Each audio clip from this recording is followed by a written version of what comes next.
էլի։ Չենք մնում օրակարգի սահմաններում, նիստերի ժամանակ իրար վիրավորում ենք, տեղից իրար արձագանքում ենք, օգտագործում ենք վիրավորական արտահայտություններ, բանավեճը գաղափարական չէ կամ նույնիսկ պրակտիկ հարցերին ուղղված չէ։ Բայց դե ինչ արած, քանի որ սկսել ենք այս քննարկումը, ես մի քանի հարցով ձեզ արձագանքեմ, պարոն Խաչատրյան, քանի որ ես կարծում եմ իրականում, որ ձեր ելույթները միշտ հիմնականում դրանց հետ համաձայն չեմ լինում, բայց նաև դրանք բովանդակային են, չնայած օրակարգից դուրս են։ Դուք, պարոն Խաչատրյան, ձեր ելույթում երկու պնդում արեցիք իրար հակասող, որում ես կարծում եմ, որում կա ըստ էության մեր եւ ձեր միջև գաղափարական հակասության ամբողջ այդ ամեն ինչը դրա մեջ է զետեղված։ Դուք նախ ասում եք, որ ինչի Իրաքի ու Քուվեյթի միջև սահմանը սահմանազատված չէր, որ Իրաքը գրավեց Քուվեյթը կամ մյուս երկրների միջև։ Այսինքն ասում եք, որ ըստ էության փաստ չի, որ ֆիքսված սահմանները կամ միջազգային իրավունքը երաշխավորում է, որ չի լինի ագրեսիա երկրի հանդեպ։ Այսինքն ասում եք, դե ըստ էության ուժն է, որ կամ կարողանում ես այնպես անել, որ քո վրա չհարձակվեն, որովհետև բավարար ուժեղ ես, կամ էլ չի փրկի քեզ ճանաչված սահմանը կամ դելիմիտացված սահմանը։ Բայց միևնույն ժամանակ նույն ելույթի ընթացքում դուք ասում եք Հայաստանը ճանաչեց Արցախը Ադրբեջանի կազմում, դրա համար Ադրբեջանը հնարավորություն ստացավ գրավելու Ղարաբաղը։ Հիմա բայց կողմնորոշվեք, ինչ որ սահմանի ճանաչումը կամ չճանաչումը, կամ սուբյեկտի ինչ որ բանի մաս ճանաչումը կամ չճանաչումը ի վերջո դեր ունի ագրեսիայի հնարավորություն տալու եւ չտալու մեջ, որտեղ համաձայն եք, եթե դուք անում եք ձեր առաջին պնդումը, որ սահմանազատված սահմանը ոչ մի երաշխիք չի տալիս հարձակման դեպքում, ուրեմն ձեր երկրորդ պնդումը դրանով դուք բան եք անում, ջնջում եք, որովհետև այդ դեպքում ստացվում է, որ Հայաստանի կողմից Լեռնային Ղարաբաղի Ադրբեջանի կազմում ճանաչել չճանաչելուց բան չէր փոխվում, որովհետև sense տնեց հարձակվելու լիներ, կհարձակվեր եւ հարձակվեց, չհարձակվելու լիներ չէր հարձակվի։ Բայց իրականում էլի վերադառնալով մեր բանավեճին, էլի ըստ էության մենք մեր այս գումարման խորհրդարանի առաջին օրվանից վարում ենք հետեւյալ բանավեճը հետևյալում է։ Մենք ասում ենք, որ ստեղծված պայմաններում Հայաստանի Հանրապետության ինքնիշխանության եւ տարածքային ամբողջականության երաշխավորման, ամրապնդման, ապահովման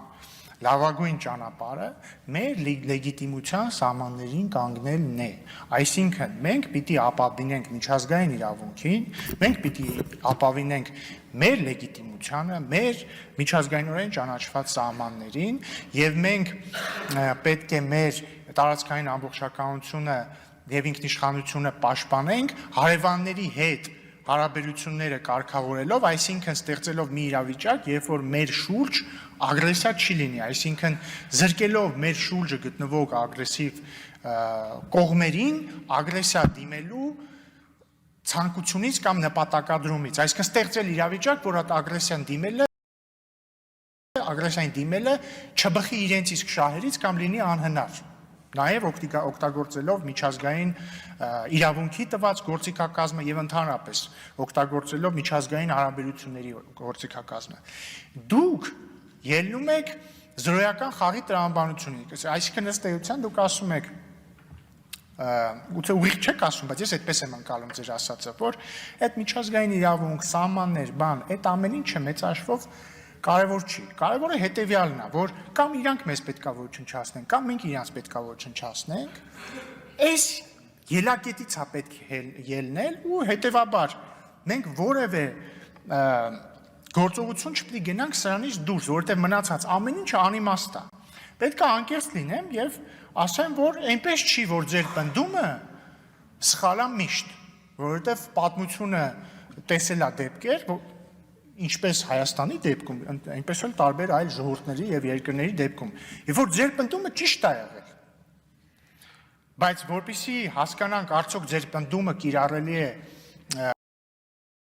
Հայաստանի ներկայիս իրավիճակի դեպքում, մենք արդեն պետքա դիմենք մաթեմատիկայի օգնությանը։ Պետքա հաշվենք, թե ձեր նշած մարտավարությունը իրագործելը մեր դեպքում իրատեսական է, թե ոչ։ Ցավոք կամ բարեբախտաբար մենք ձեր պնդումը փորձարկել ենք իրական կյանքում վերջին 30 տարիների ընթացքում,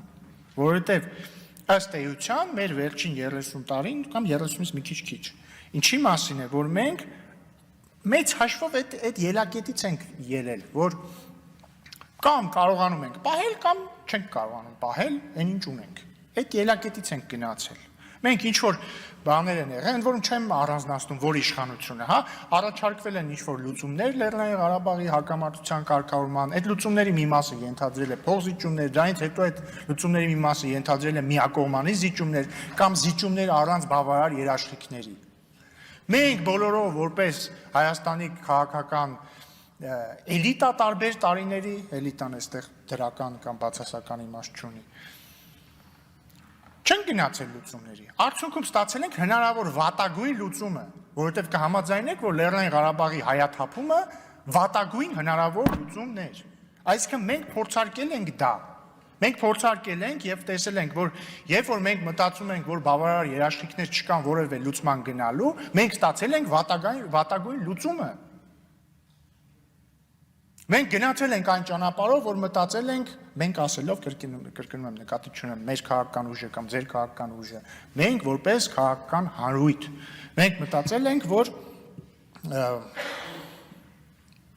կոպիտ ասած, հայ զինվորը որտեղ կարողանում է կանգնել, դա է մեր սահմանը, ինչպես ասում են տարբեր գործիչներ հիմա։ Մենք մեր փորձի վրա տեսել ենք, որ դա բերում է հնարավոր վատագույն լուծմանը։ Ես առաջարկում եմ այս քննարկումը շարունակել, որովհետև սա է մեխը մեր և ձեր ներկայացրած։ Եվ ամենավերջում, Տիկին Գրիգորյան, դուք ինչ ասեցիք, դուք այո հեղափոխության, Թավշյա հեղափոխության հույսերը չարդարացրեցիք։ Մի հատ կողմնորոշվեք, էլի։